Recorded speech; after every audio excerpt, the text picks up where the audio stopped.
Hey, everybody, welcome to Dental Voice with Zyrus. My name is Rolando Mia, and today we're going to be attacking an issue that's been raised or a question that's been raised in dentistry this entire year.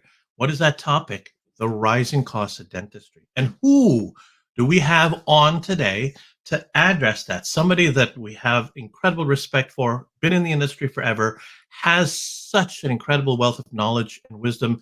Everybody, Chuck Cohen, Managing Director with Benco Dental. Good morning. Good day, Chuck. Thank you so much for joining. How the heck are you? Ro, thank you very much for having me. I feel flattered. I'm not sure I'm an expert on anything, but this is a topic that I know a little bit about, and I am very flattered to be asked. So I'm doing well, and I appreciate the invitation. Excellent. So we're going to jump right in here. And here, this is a big issue in dentistry. And I'm going to sum it up as the rising costs of dentistry. And it's not just with providers, the dentists and their teams. The impact here eventually leads to and affects patients. There are so many statistics and studies out there indicating that when you look, because of the rising cost of dentistry and because of access to care, people either forego treatment or don't go at all, which ends up causing lots of issues. The other thing is dentists feel pinched because of so many different issues. Your thoughts, how can we, or is there a way to kind of overcome this? And what are some of the really big things, like the real things, not just the fluffy things that people can do to deal with this? Yeah, so we can talk about a lot of different things, and we will during the course of the conversation today. But I wanted to just address the elephant in the room first, which is Xyrus and Benco both sell products to dentists that are necessary to do the dentistry that we all know and love, and everyone does. And the prices of those products have gone up over the past few years, especially in and out of COVID, and especially post-COVID, as all costs have gone up. And so we don't sell the cheapest products, nor does Xyrus. But I do think that we sell products that are made for efficient dentistry, and we'll talk a lot about efficiency in a few moments. Everyone's costs have gone up in the past few years. It's something that we all have to deal with as a society, whether it's the cost of the bananas you buy, the eggs you buy at the supermarket, the Xyrus products you buy, or the supplies from Benco. So what we're going to talk about today, I think, is how dentists can mitigate those issues and make their practices more efficient to deal with those rising costs. So is there kind of a core issue, or is it because it feels like, or at least when you look at the dialogue that's occurring, it's everywhere. It's like, there's so much to do. What do? I can't do anything, or is there anything that can be done? Well, the first thing, and this may seem a little counterintuitive, is to really understand your costs. And the fact of the matter is, we've had a lot of inflation in wages across the United States. That's been one of the main drivers. And in dentistry, you just can't find enough good people, especially hygienists, dental assistants, chairside people, office managers. Associates. Yeah, associates. So in general, as we all know, or most of us know, 25% of a dentist's gross overhead is going to go to pay the people who work in the practice. Those expenses have gone up dramatically. So number one on the list is probably just get an understanding of where your costs have gone up. So at least you can deal with it. I do know that there's a lot of dentists who are sort of sticking their head in the sand and saying, all right, I know my costs have gone up, but I don't want to deal with why or how. I don't want to try to address things. It's just, there's nothing I can do about it other than mope or complain. And the answer is there are things you can do about it. Number one on the list for me would be figure it out. Like, go look at your numbers, talk to your financial professional, talk to your office manager, and try to gauge how much your expenses have gone up. That's, first of all, thank you. I mean, you're right. Everybody's cost. The cost of, you look at the minimum wage, it is going up dramatically. And there's nothing, well, there are things you can do, but it seems so simple, but how do you start? Yeah, so I'll give you an example of the wage issue at Benco, and you and I talked about this before, Rolando, is before the pandemic, we had a starting salary in our warehouse for people who pick, pack, and ship the orders. And in a lot of ways, the most important people we have at Benco are the people who put the orders together at about $12 an hour. Post-pandemic, we're now up to $20 an hour. So just that at Benco, our costs have gone up. I'm sure you in dentistry have seen similar. And the first thing we're going to do about it is we're going to pay what we need to pay to get great people. So the first we're going to do about it is we're going to accept that it's happening. It's part of where we are today. Overall, as a society, inflation seems to be coming down, which is great. But the first thing is we're going to admit it, own it, and we're still going to hire the best people we can, even though we have to pay more.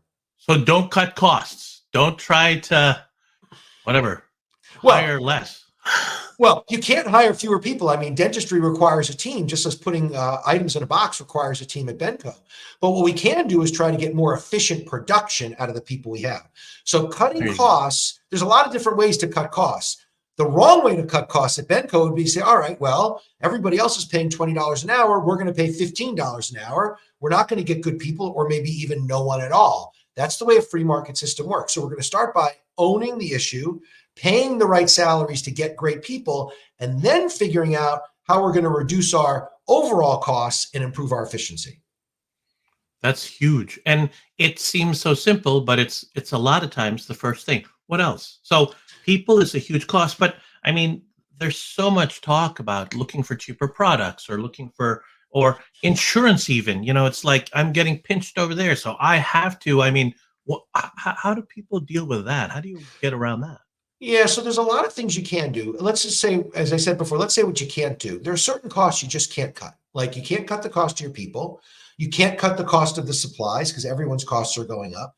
What you can do, and this is what we're recommending our customers do, and hopefully our listeners will be interested in, is to improve the efficiency of the production of the practice. How can you get more throughput at a lower cost per unit? It's the same problem. And you go back to economics 101 when you were taught it in school. It's how do we improve the efficiency of the operation so we can produce more throughput at the same costs? It doesn't cut the costs. It just leverages the costs so the production can be higher. Wow. So are you suggesting there's a lot of waste in a practice or in a business in what we're doing? Well, honestly, waste is a bad word, but I do subscribe to the lean production, Toyota production model, which is waste is part of every process. The trick as business owners is to figure out how to limit the waste. And I can give you 3 or 4 examples of things that we notice in dental practices that, we all could be a little sloppy about and have some waste on that we might be able to do better. And in a world where we're paying everybody more and it's harder to get good people, improving the efficiency of the practice is hugely important. What are some of those examples, if you would? Well, I mean, let's pick one that's near and dear to both of our hearts, and that is the Xyrus product line.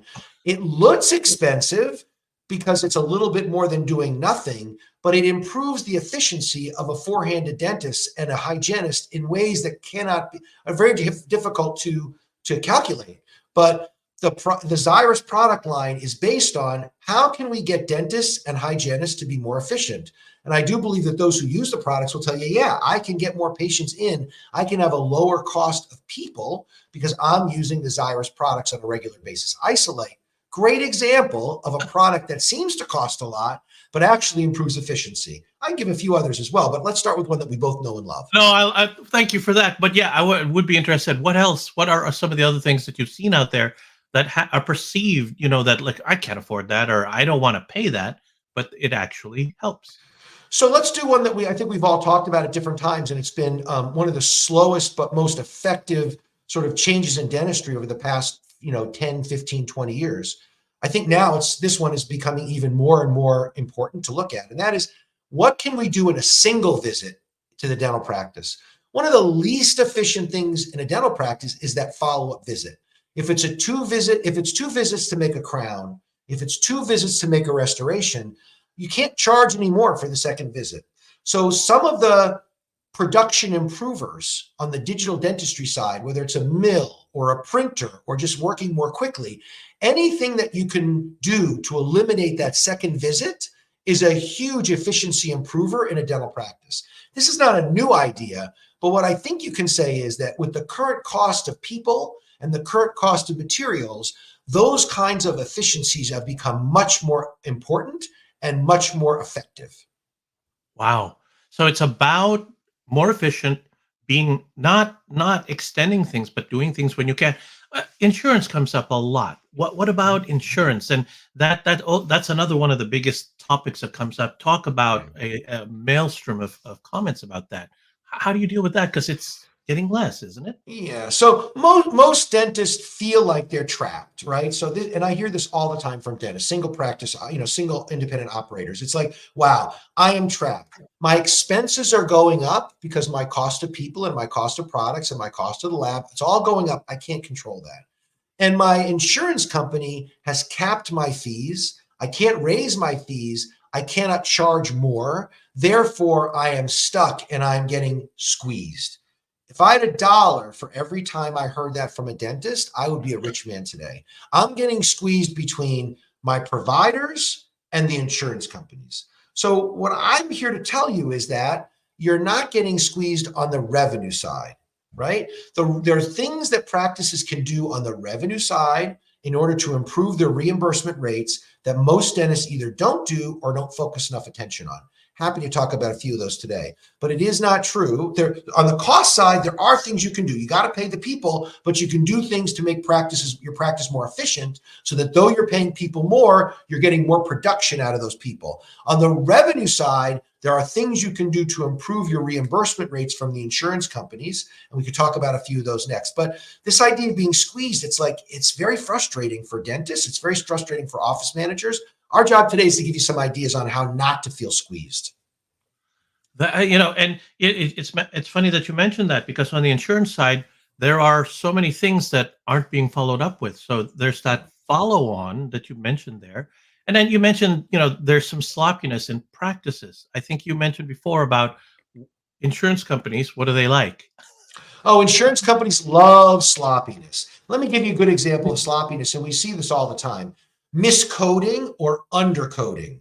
Undercoding is endemic. It's in dental practices across the country. And it's mistakes. It's coding incorrectly when you do a perio appointment, but you're not coding for a perio appointment. You're leaving money on the table. The insurance company will reimburse for it. The insurance company's not going to call up and say, hey, you undercoded. So there's a lot of training that can be done for the office managers on how to code properly. There's communication skills between the hygienist and the office manager who does the coding. There's a whole thing, but let's say number one on the list is undercoding. When you undercode, you're leaving money on the table, and oftentimes it happens over and above the dentist. The dentist doesn't even know it's happening, but it happens every day, and it could be hundreds of thousands of dollars for an average dental practice. So it's interesting. You mentioned it's like these little things that kind of get past. Multiple visits for a procedure, undercoding or not coding the right thing. How do people, or what can people do to not let those go by? I mean, do you have any thoughts, or have you seen anything that can help people see that? So when it comes to the insurance side of dental practice, the revenue side, there are experts out there who will help with revenue cycle management. There's a name for this. The name is revenue cycle management. There are firms out in the world that actually specialize in doing revenue cycle management. Full disclosure, Benco Dental owns one of those firms called PPO Profits. PPO Profits is one of the largest revenue cycle management companies in dentistry, and they do a great job. You can check them out on the internet. We just acquired them a few months ago, and we're very pleased with it so far because we love the way they change the way a dental practice works, right? So for a relatively low amount of money, usually $15, $20, $10,000, not a lot of money, the experts at a place like PPO Profits, and there are others, will help negotiate fees, talk about undercoding and coding properly, provide the training, help identify where practices can grow the revenue side of their practice without big changes. It's the little things that make a big difference. So the first thing is find an expert. Maybe it's eAssist, maybe it's PPO Profits, maybe it's another firm that does the same thing, but there are experts out there. The investment will pay off tenfold. We see, you pay X, 10X is what the opportunity is on the other side. I love that. Find experts. We have a quick question from one of our viewers right here. Look at this. Hi, Chuck. It's great to hear your thoughts. I would like to ask, how do you see teledentistry virtual care improving access, efficiency? I think this is Dr. Marilyn Sander. Thank you for the question. Hey, Dr. Sander. Thank you for the question a lot. Teledentistry has not had much impact yet. The problem or the challenge with teledentistry is so many of the things that we're doing in dentistry do require hands-on, right? Where there's an opportunity for teledentistry, though, in my opinion, is in those emergency visits, in those things that happen on the weekend that, generally speaking, let's say what it is, most dentists aren't charging for. There's an opportunity to be better at teledentistry, and you need the right partner to do it because it has to be HIPAA approved, where you can provide, as a dentist, very good coaching, counseling, especially for off hours, and actually bill for it. So it's a revenue enhancer. It doesn't require hardly any or any changes in what you're doing other than to be more aware of it and really to incorporate teledentistry in the practice on an emergency visit basis. There are firms out there that help with it. We work with a couple of them at Benco, but you can find them, you can Google. It doesn't require a big change, but another, that's like in the big category, I'd say that's kind of like undercoding. We're providing services to patients. We could get reimbursed for them from the insurance companies, but we are just not geared up to do that. Teledentistry is a good example of that. Do I think teledentistry is going to take over dentistry? Clearly not. But do I think teledentistry is a way of improving your revenue and making the practice more efficient? Yes. Absolutely. Awesome. Thank you for that. So wait, so you mentioned, I love the context. It's not about cutting costs. It's about improving production, basically. And then revenue. Talk more about the revenue, because that's probably one of the biggest, or that is a really key topic. I don't want to like, I don't want to feel like I'm, pounding or being a salesperson for my patients. Right. Well, let's talk about this. So far we talked about the first issue we talked about on the revenue side was undercoding, right? Undercoding, and teledentistry would be a good example of that. The second one we talked about was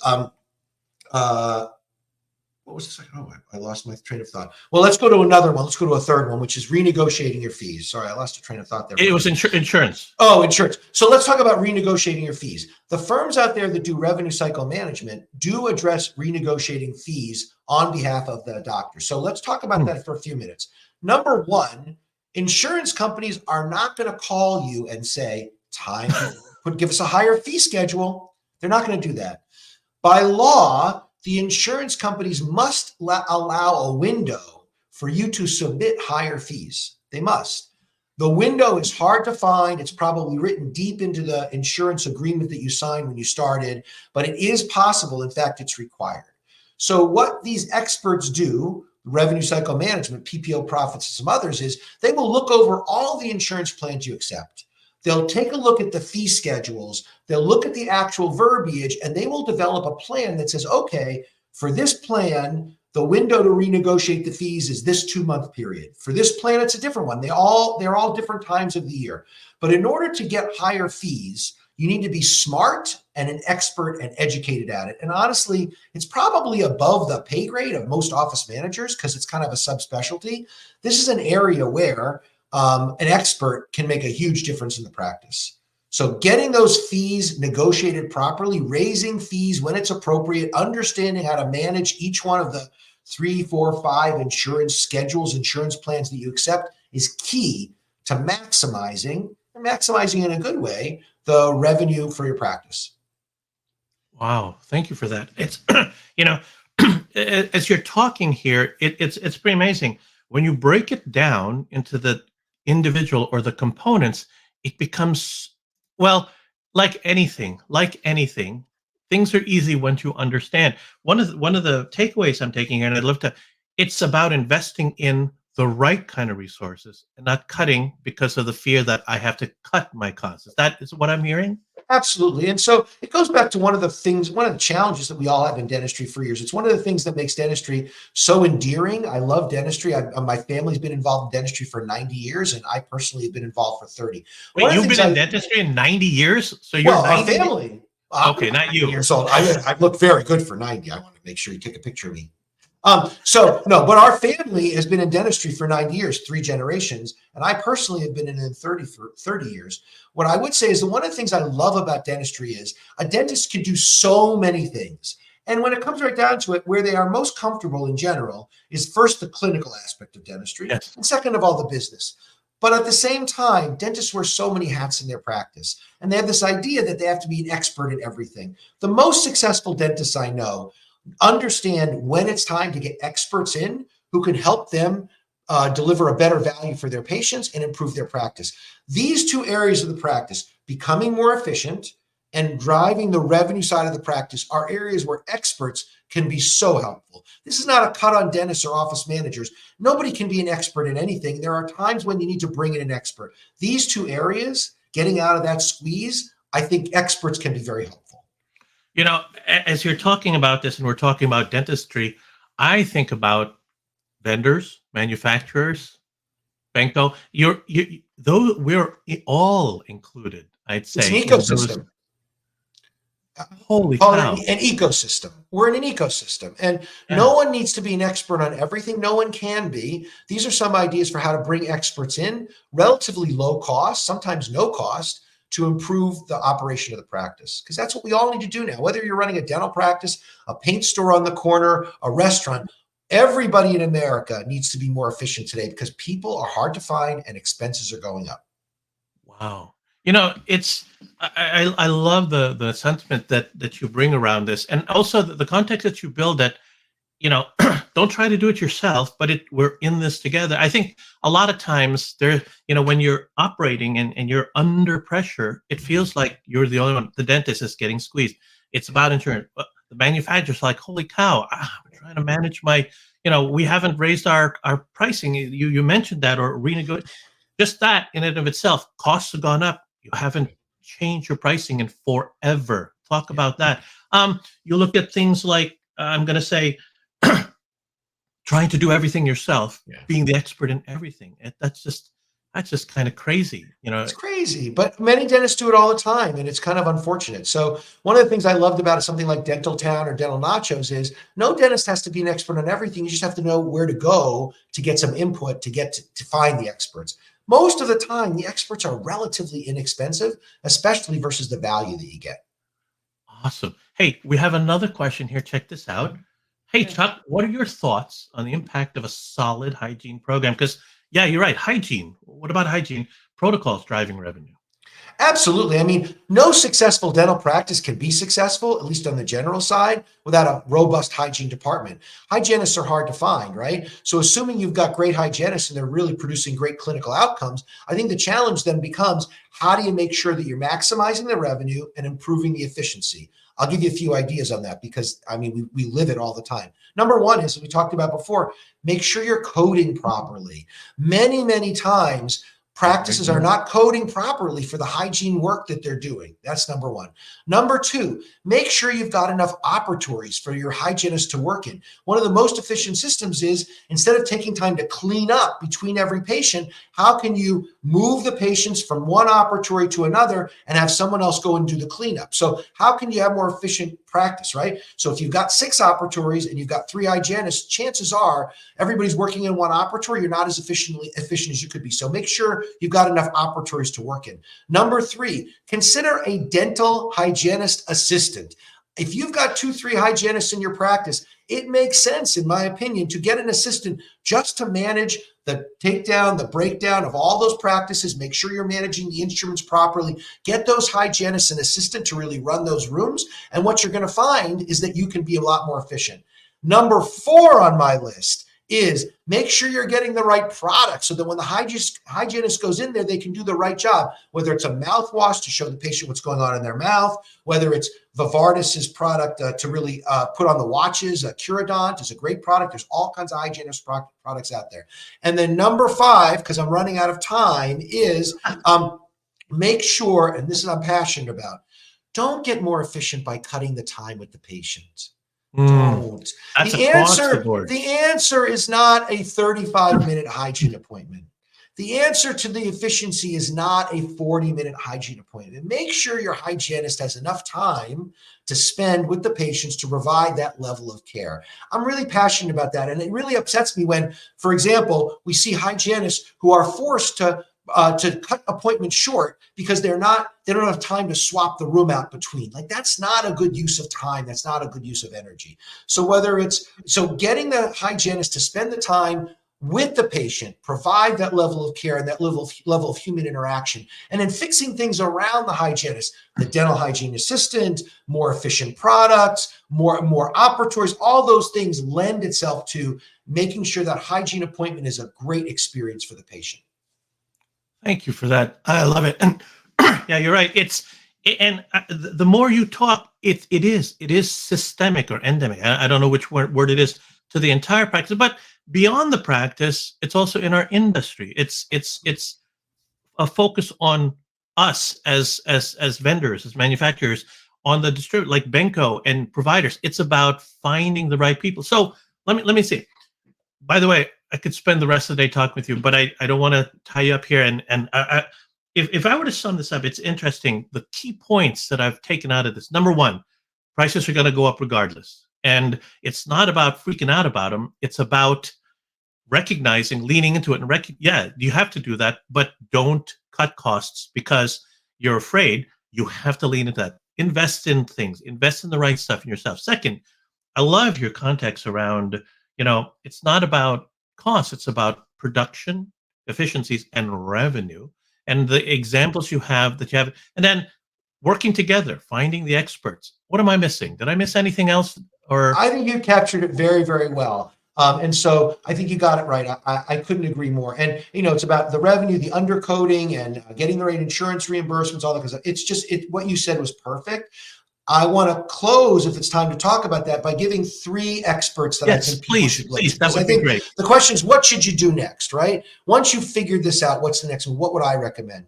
I would give 3 general ideas for finding the experts, because I think that's really where there's a lot of knowledge out there. Number one, and I think they're the most undervalued and under-tapped into, if that's the right word, experts out there, and that's your dental supply rep. Now, we've got really good ones at Benco. You might have a good one from Henry Schein or Patterson. These folks are out there working very hard on your behalf to try to help your practice be more efficient. They're the ones to talk to about digital dentistry, single visit, helping your hygiene department.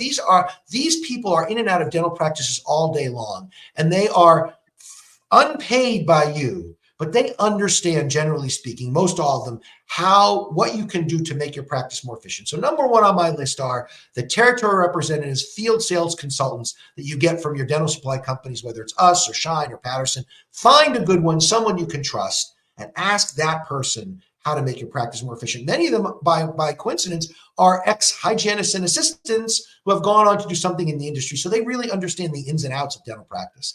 The second one is an expert like a PPO Profits or someone on the revenue cycle management. There are firms out there doing excellent work on the revenue side of the practice. It's kind of arcane, it's difficult, but it is something that will have a big impact on your practice's top and bottom line. And number 3 is we live in an internet age. There's goods and bads about it, but one of the positives is no one has to practice alone. I learned that from Howard Ferran years ago from Dentaltown. Whether it's Dentaltown or Dental Nachos or any of the other boards out there, ask your colleagues how they're dealing with these issues. Understand that you get some good ideas and some ideas that don't quite work for you, but really go out there and pick the brains of your colleagues. Go to the local dental society meetings, attend the dental meetings in general, talk to your colleagues and ask what they're doing. Those are the 3 experts. So your territory rep, field sales consultant from your distributor partner, the one you like the best. Number 2 is the experts on the revenue side of the practice in particular. And number 3 is smart colleagues.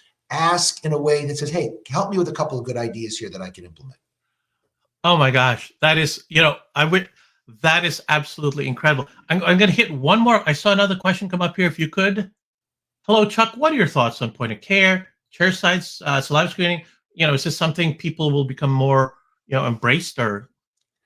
Yeah, I hope so. And I would put in the same category as that, really, oral cancer screening, which we're seeing a boom in I hope we're going to see a boom in for the next couple of years. Oral cancer screening, chairside saliva, all this kind of stuff all fits in this category of how do we make sure that our hygienists have the time they need, the training they need, and the products they need in order to provide a great experience. The thing that kind of scares me about all those things, honestly, is I hear too many dentists trying to shorten hygiene appointments as a way of saying, wow, hygienists are getting more expensive. How can I get more visits in? That's not the right answer. The right answer is, how can we do more production, more proper screening, more billings, generate more revenue, and provide a better customer experience for our patients? So I'm hoping that when we come out of this period, we end up in a situation where we say, how can we help our hygienists be better clinical providers, give them all the tools they need, all the things that the woman talked about in the question, as well as oral cancer screening and other things. To me, that seems like a bit longer appointments, more training, more products, more revenue because we're billing for more things, but we're providing a better patient experience. I love it. Holy cow. Okay. I want to be respectful of your time. If people wanted to ask you questions or reach out to you, what would be the best way for that? Would it be okay for them to reach out? Sure.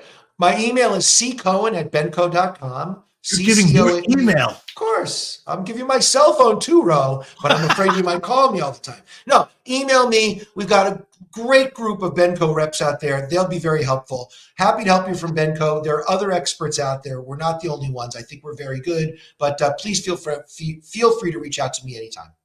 Holy cow. Well, first of all, personally, professionally, Chuck has been a guest a couple times. His insight, his experience is absolutely, absolutely amazing. I love it. Sandy is on here. Sandy says, grateful you've shared your vast knowledge. Love Sandy. She's awesome. But it's also just the context around things that you say that just makes so much sense. The way I'd sum this up is I love the context. Prices are going up. It's a reality. Let's face it. We are all in this together, which is important. The advice about take time to find the resources, the experts. If it's not Benco or there's a whole Benco University, find it. Zyrus has Empowered Dentistry. People are sharing information out there. You've got the other boards out there like Dental Nachos, Dental Disrupt Nation. Be careful not to get sucked into the dark side where people are complaining about all sorts of crazy things, but really huge, really good stuff. There are doctors out there. A good friend of ours, Dr. Leichtang, started Dentistry Beyond the Numbers, details about the financials in your practice. Dr. Goodman, Paul Goodman, so much stuff. The other one, cutting corners, is not the route to success. That's Nope. Pretty clear, right? And then I think the thing that really struck me the most, Chuck, and tell me if I'm not paraphrasing, you got to work with your team. You got to work collaboratively with not just your team, but your partners and all that. And because you're going to miss things, right? Absolutely. Nobody can be an expert on anything, on everything. Before we sign off though, Ro, I want to give you a plug and the Zyrus team a plug. 2 directions. Number one, the products that you guys make are truly efficiency improvers in a dental practice. And so what you guys are doing every day for dentistry is hugely helpful and makes a big impact. So I can't say that enough. I mean, you guys are awesome and you're innovators and you're coming up with products that enable dentistry to be practiced better, to enable doctors to get better and hygienists to get better clinical outcomes. So thank you for that. And the second one is, nobody here is getting paid for this visit. You, Ro, not me. And I will tell you, the amount of knowledge that you guys are willing to share with the industry is inspiring. So it really inspires me to get involved with you guys and to really help out. And I want to give you a plug because Your Dental Voice is one of the best podcasts out there. And you work very hard at it. We practice before we get on so we don't screw up too badly. And I will tell you, Ro, you are one of the best interviewers going. So thank you very much. Wow. Really okay. Now I'm blushing. Holy cow. No, well, it's all good. Really appreciate that. And likewise, Chuck, I have incredible respect for you, your team, the sentiment, what Benco is all about, and really appreciate everything that you all are doing. And I think this is just huge. So thank you so much. Hey, everybody, folks, there you have it. Chuck Cohen. If you have any questions, please reach out to him, cccohen@benco.com, or reach out to them. If you like this content, please share it. There's so much incredible information that Chuck has shared with us in here. If you love it, kick a like in there. Let us know what you want to hear about and reach out to us. And please don't do it alone. I think that's one of the biggest things that I took away from here. There are experts out there. We've had friends who can help us. It's good. Actually, it's a sign of strength to ask for help. So there you go. Thank you, Chuck. Thank you for joining us. Everybody, we look forward to seeing you on our next Dental Voice. Let us know what you think and give Chuck a huge thank you, Chuck, for everything you're doing. Thanks, everybody. Thanks, Rob. Great to see everyone. We'll see you soon. Thank you, guys.